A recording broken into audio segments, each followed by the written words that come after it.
আর এই হচ্ছে যে মর্নিংয়ের কপিলমুনি মন্দিরের ভিউ দেখাই।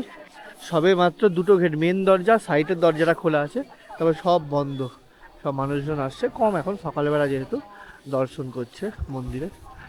আর এই হচ্ছে যে ভিউ, আহা কত সুন্দর দেখো। আর তার সঙ্গে এই পুরো প্রচুর পরিমাণে পায়রা দেখো খাবার খাচ্ছে, এইদিকে সব ঝাঁট ফাট দিচ্ছে, এইদিকে পরিষ্কার পরিচ্ছন্নর কাজ চলছে সকাল সকাল। এই হচ্ছে এই মুহূর্তে গঙ্গাসাগরের ভিউ। হ্যাঁ, আর তোমাদের বলে রাখি, এইগুলোতে মেনলি ব্যারিকেড দেওয়া হয়ে যায়। এইগুলোতে সব ব্যারিকেড দিয়ে কিন্তু পুরোটাই কিন্তু ঘেরা হয়ে যায়। এখন যেহেতু মেলা কিছুদিন বাকি আছে, এখনও ব্যারিকেড দেওয়ার কাজ চালু হয় না, তবে খুব তাড়াতাড়ি কিন্তু এই কাজ চালু হবে এবং এইগুলো সব ব্যারিকেড দিয়ে ঘিরে দেওয়া হবে গঙ্গাসাগর মেলার জন্য। মেলার সময় কিন্তু ভালোভাবে তোমরা ঢুকতে পারবে না, পুরো লাইন দিয়ে কিন্তু তোমাদের এখানে ঢুকতে হবে মন্দিরে প্রবেশ করতে গেলে।